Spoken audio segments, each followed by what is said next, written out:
Clara Hensley had never imagined that her name would echo through the marble corridors of the Hensley Gallery again.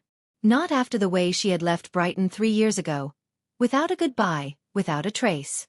Her decision to pursue art over business had made her a disgrace in her father's eyes. Douglas Hensley, the revered founder of the Hensley Gallery, had built his reputation on tradition, commerce, and influence. To him, Clara's oil-stained jeans and sketchbooks were symbols of failure. But that morning, as the wind howled down the narrow alleyways of Camden where Clara now rented a small studio, she stood frozen in the doorway. In her hand trembled a crisp envelope, its seal unmistakable. Deep red wax, stamped with her family's crest. It was from her mother's solicitor. She hadn't spoken to her mother in months. Their last phone call had ended in silence, not anger. There were things Clara could never say, and things her mother had long stopped trying to explain. But the letter shattered every wall Clara had built between herself and the family name. Inside, the words were few, but devastating. Clara, your mother has passed away. Her final will names you sole inheritor of the Hensley Gallery. Clara sank to the cold floor. The gallery? Why? Her mother had always been the quiet shadow beside Douglas, never challenging his authority. How could she have done this without him knowing? Questions spiraled. And beneath them all, a dull, growing fear. Because if her father didn't know yet, he soon would. 3 days later, Clara stood before the towering iron gates of the Hensley estate. The manor loomed just beyond, ivy crawling over stone like veins of history and control. She hadn't been back since the night of the argument, the night her father called her a waste of potential, and told her never to return. The door opened before she knocked. Imogen Clark stood there, the gallery's longtime senior curator. She looked older, sharper somehow, but her eyes softened as she saw Clara. He doesn't know yet, Imogen said without greeting. The reading is private. Your mother planned it that way. Inside, the drawing room hadn't changed. Marble busts still lined the fireplace. A portrait of Douglas hung above it, smug and dominating. Clara felt like she was 16 again, waiting to be punished. The solicitor arrived. Douglas didn't. The reading began, and with it, Clara's new life. She named you as her successor, Clara, the solicitor confirmed. Director of the gallery. Immediate authority. Uncontested. Imogen placed a small box in Clara's hands. Inside lay a single brass key, and a handwritten note from her mother. This is yours now. Keep it alive. Keep it honest. Before Clara could speak, the front door burst open. Douglas Hensley stood in the doorway, breathing hard, coat half-buttoned, eyes wide with disbelief. What is this nonsense? He thundered. She was never meant to have anything. Clara rose, voice trembling but clear. Mother wanted me to take over. Douglas laughed, but there was no humor in it. We'll see about that. And in that moment Clara understood. This was only the beginning. The morning after the will reading, Clara arrived at the Hensley Gallery before sunrise. The key from her mother trembled slightly in her hand as she turned it in the lock. The heavy glass doors creaked open, releasing the cold scent of varnish and time. Inside, the gallery was silent. Paintings hung like whispers in the dark, and marble floors echoed every step she took. This was no ordinary inheritance. It was a legacy built on status and scrutiny. And Clara was already being watched. As she entered the main exhibition hall, she found Imogen standing beneath a canvas she recognized. A self-portrait her mother had painted in secret years ago. It had never been displayed before. She wanted this one to hang the moment you took over, Imogen said gently. She painted it after your last visit. Clara stared at the image. Her mother's eyes were heavy with sorrow, but there was something else. Resolve. She believed in you more than anyone, Imogen continued, even when she never said it aloud. Clara felt the weight of that truth settle like a shroud. But the silence shattered when the office phone rang. Imogen answered. Her expression turned grim. That was the financial officer. There's an emergency board meeting. Today. Called by your father. Of course. Clara could already hear the accusations forming. Nepotism, emotional instability, incompetence. Douglas would paint her as a pretender, a romantic little girl lost in a grown man's empire. But Clara wouldn't give him the brush this time. At the meeting, the board members sat in a sterile circle. Men in gray suits, women with clipped tones and sharp pens. Douglas stood tall at the head, smug and ready. "This is not personal," he began. "This is about protecting the gallery." He displayed reports. Doctored ones. Figures suggesting losses under Clara's brief leadership, even though she'd only been director for less than a day. He cited emails, fabricated conversations implying she intended to sell off family assets. Clara looked at Imogen, who gave her the faintest nod. Clara stood, voice calm. "I'd like to request an independent audit of the gallery's accounts, past and present." There were murmurs. Douglas scowled. "You have no authority to demand that." "I do now," she replied. "The will gives me executive power." There was a moment of hesitation around the table. Clara knew what they were weighing. Loyalty versus risk. Then one voice spoke up. "I support the audit," said a man in the corner. Mr. Everly, a quiet board member known for his neutrality.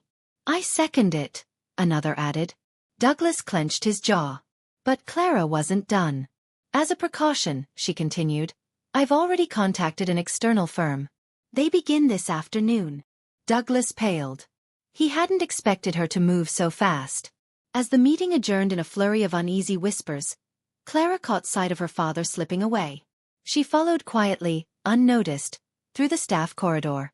He entered his old office, still marked as director. She waited until the door clicked shut, then crept closer. Voices inside. Low. Urgent. A man's voice, not Douglas's. "You said she wouldn't fight back," the man hissed. "You promised she'd fold." Douglas's reply was muffled. "It's temporary. She'll collapse under the pressure. Just give me time." Clara's blood ran cold. He wasn't just undermining her. He was working with someone. Someone who wanted the gallery as badly as he did. And she needed to find out who. The storm outside mirrored the unrest inside Clara's mind. Rain tapped against the gallery's glass dome ceiling like impatient fingers, each drop punctuating the urgency of her discovery. She barely slept. Her thoughts spun around the muffled voice she'd heard. Whoever was colluding with her father wasn't just a shadowy associate. They were someone with influence, someone with reach. By morning, Clara had called in a favor. Her friend Maddox, an investigative journalist from her university days, arrived at the gallery with a worn satchel and eyes that scanned every corner like a hawk. "Still the same fearless Clara," he greeted with a half-smile. "But you look like you've walked through a war." "I might be standing in one," she replied, handing him a list of names. Board members, former directors, gallery donors.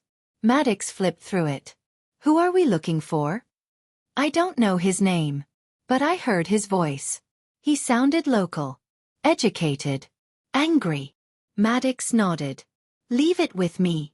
While Maddox worked, Clara focused on the audit. The initial findings were troubling. Invoices had been tampered with, art shipments redirected, and insurance policies taken out on pieces that hadn't left the vault in years. She called Imogen into the archive room. "Do you remember these?" Clara pointed to a set of paintings listed as missing in transit. Imogen squinted. "That's odd. These were never scheduled for transport. Your mother kept them in the private collection." Clara stared at the ledger. Then someone staged their disappearance. That night, Maddox returned with a name. Julian Marchand. Clara frowned. "That sounds familiar. He was on the gallery's donor list 10 years ago.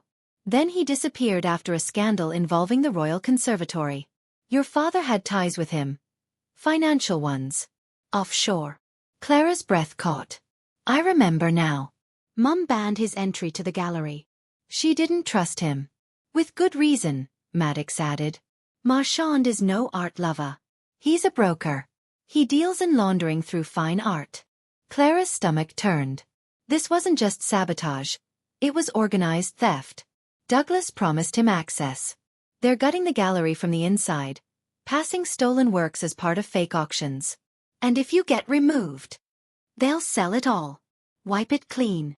Clara clenched her fists. "We need proof," she said. Maddox smirked. "Already ahead of you." He handed her a USB stick. "This holds correspondence between Marchand and your father. Encrypted messages, transferred through an old auction platform." Clara plugged it into her laptop. Her heart pounded as she opened the files. Each message was worse than the last. Once the girl is discredited, the board will have no choice but to liquidate. Ensure the portrait series disappears. They're too recognizable. And the final message. Do what you must. Just make sure Clara never finds the red book. Clara's eyes widened. The red book.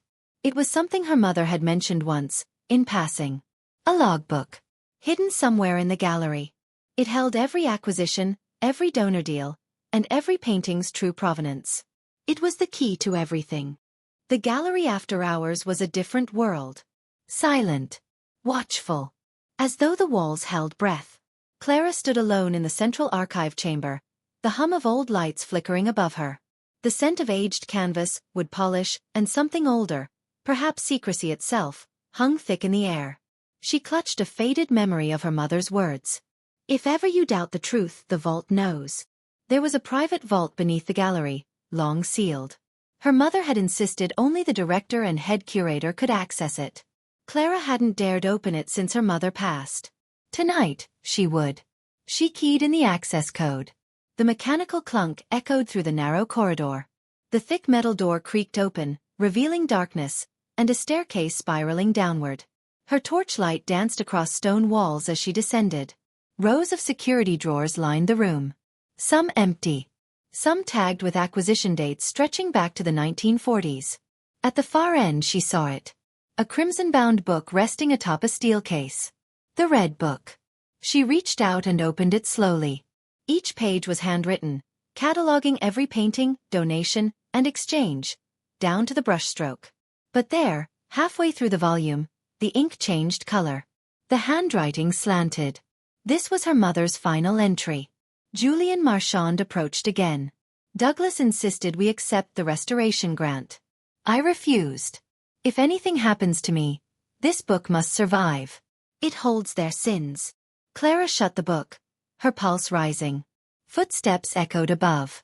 She turned off her torch and crouched behind the shelving. A voice filtered down. She's getting close. You should have destroyed the book when you had the chance. Douglas. He was here. She held her breath, heart pounding. Another voice answered, quieter, with a clipped northern accent. We'll do it tonight. She's too sentimental to leave the gallery unguarded. Then silence. She waited 5 full minutes before moving. Her hands trembled as she slid the red book into her coat and silently ascended the stairs, locking the vault behind her. Outside, London's air was cold and damp. The clouds had split to reveal a sliver of moonlight. Clara kept walking until she reached Maddox's flat in Shoreditch. He opened the door, took one look at her face and knew. You found it. She nodded and handed over the book. Maddox scanned it, whistling low. This is damning. There's more, Clara said. They're planning to destroy it. Tonight. Then we make it public. Right now. But Clara shook her head. No. Not yet. I need to catch them in the act. Otherwise they'll twist the narrative. Maddox hesitated, then pulled out a small black box from his drawer.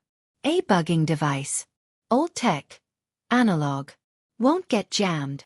Clara took it, her jaw set. She would let them come. She would let them try. And when they did, she would be ready. The rain returned just past midnight, cloaking London in sheets of silver and sound. From the shadows of the gallery's west wing, Clara watched and waited. She had planted the listening device earlier, tucked behind a loose panel in the archive room. Maddox was parked across the street in his car, headphones on, recording everything. Then came the creak of the staff door. 2 figures stepped inside. Douglas. And Julian Marchand. Clara's pulse quickened. They didn't switch on the main lights. Only a torch beam guided their steps as they headed straight for the vault entrance. Clara stayed hidden, her breath shallow. Julian whispered, "This place gives me the creeps." Douglas snapped, "Then move faster." Julian produced a keycard and unlocked the hidden mechanism. They descended. Maddox's voice crackled through Clara's earpiece. "They're in. I'm getting clear audio." Below, the vault door opened. Clara slipped from her hiding place and silently followed. By the time she reached the bottom stair, they were inside the vault, standing before the empty pedestal where the red book had lain. Julian cursed. Douglas's voice was low and furious. She's found it. That little witch. She knows too much, Julian hissed. We need to act before this gets out. Clara stepped out, her voice like a gunshot. Before what gets out, Julian? They spun, torchlight flashing across her face. Douglas recovered first. Clara, what are you doing here? I should ask you the same. She held up her phone. Every word you've said has been recorded. You broke in. You came here to destroy evidence. I wonder what the trustees will think. Julian lunged at her. She dodged. Douglas shouted, but too late. Clara pressed the emergency signal on her phone. Outside, Maddox activated the secondary system. A high-pitched alarm shrieked through the gallery. Lights flooded the corridor. Julian froze mid-step. Douglas turned pale. Within moments, the gallery's private security team arrived, followed by a single, sharply dressed woman. Eliza Brooke, senior trustee of the gallery's board. I was told there was urgent activity tonight, Eliza said, her gaze cool and piercing. Clara stepped forward. I have recordings. And the Red Book. Douglas tried to speak, but Eliza raised her hand. I suggest you remain silent. For your sake. She turned to security. Take both men to the back office and call the police. Julian protested. It's all lies. She's setting us up. Eliza didn't flinch. I've seen enough. As the men were escorted away, Douglas's eyes locked with Clara's. You don't understand what you've done. Clara answered calmly. Oh, but I do. 2 days later, Clara sat in the silent reading room of the British Library, the Red Book resting beside her, its worn leather spine catching the golden light of afternoon. It had taken years, she realized, for the truth to finally speak. The trustees had suspended Douglas and Julian pending investigation. Police had begun combing through the files Clara turned in, uncovering decades of smuggled artifacts and manipulated gallery records. It was a scandal that would ripple through London's cultural elite for months. But Clara wasn't finished. Inside the Red Book were details. Names, coded lists, dates. Some matched exhibits long thought destroyed or misplaced. Others pointed to private collections, shady buyers, and forgotten deals. And one name appeared again and again. Rowan Westbrook. Her father. He had died when she was 14, an apparent heart attack in Geneva. Or so she'd been told. Now, with the book laid open, she found proof he had faked his death. A receipt. A letter. A coded message signed with a mark she'd seen only once, on the back of a family photo hidden in her mother's jeweler box. Maddox arrived, carrying tea and a sheaf of papers. You were right, he said. Interpol flagged 2 of the accounts mentioned in the book. Both still active. And one was used just last month, in Marrakesh. Clara exhaled slowly. So he's alive. Maddox nodded. And still in the game. Clara looked down at the last page of the book. A sketch, her father's hand unmistakable, of a cathedral spire, with the word sanctum beneath it. I think I know where he's gone, she whispered. Maddox leaned closer. Where? Clara stood, her hand firm on the Red Book's cover. To finish what he started. The sun hung low as Clara stepped off the plane in Marrakesh, the dry heat coiling around her like a silent warning. Maddox followed close behind, eyes scanning the terminal. Neither spoke until they reached their hotel, a modest riad hidden within the winding alleyways of the Medina. Clara opened her satchel, pulling out the Red Book and a worn envelope with the cathedral sketch. Beneath the sketch, now visible under UV light, were coordinates, pointing to an old, abandoned monastery in the Atlas Mountains. That's where he is, Clara said, voice steady. Maddox frowned. And if he's not alone? Then we deal with it. The next morning, they set off before sunrise. Their driver, an old contact of Maddox's named Rashid, spoke little but seemed to know more than he let on.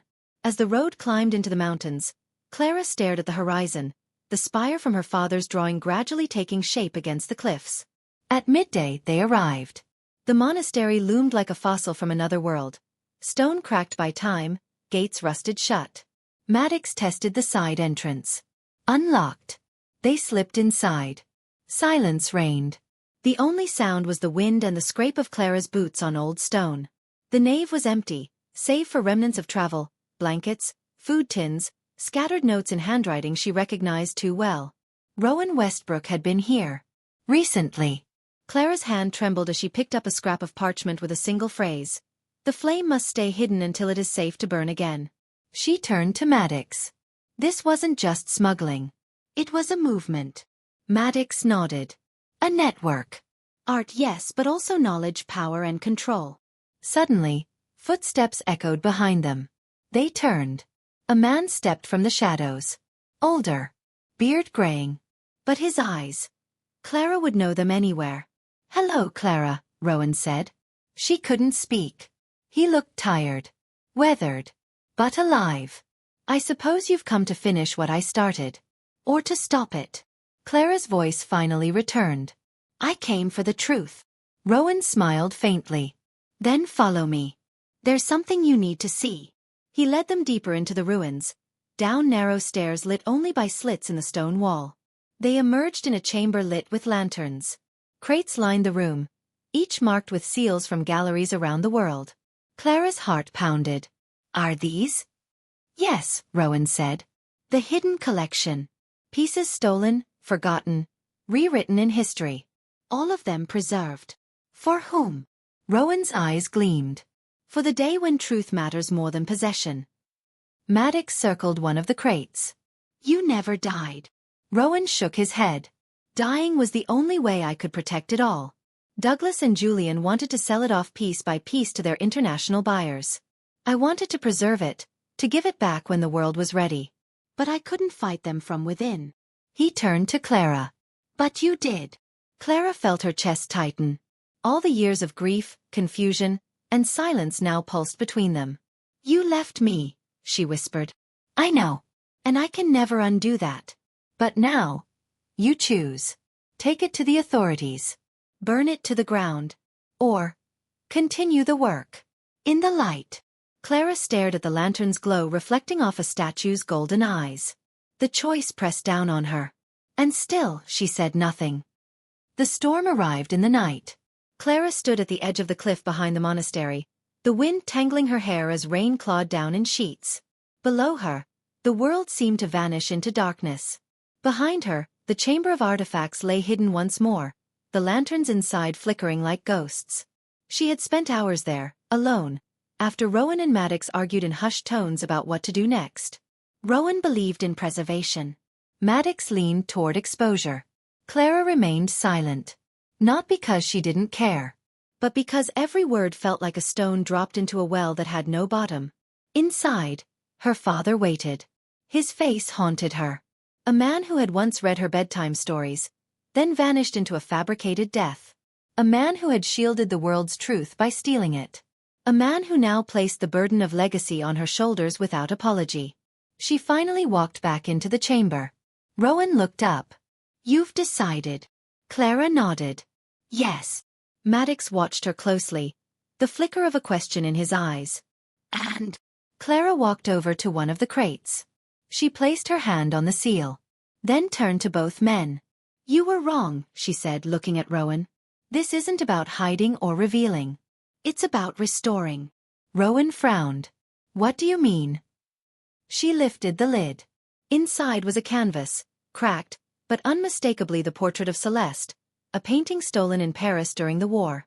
I'm giving them back, Clara said. All of them. Quietly. Carefully. Through the right hands. Rowan's face tightened. But then history will twist them again. Clara shook her head. Not if I return them with the full truth. Their paths. Their theft. Their silence. They deserve to live in the light, not behind walls built by fear. Maddox smiled faintly. You're rewriting the rules. No, she said. I'm closing a chapter. And opening a new one. Rowan stepped forward. You'll need help.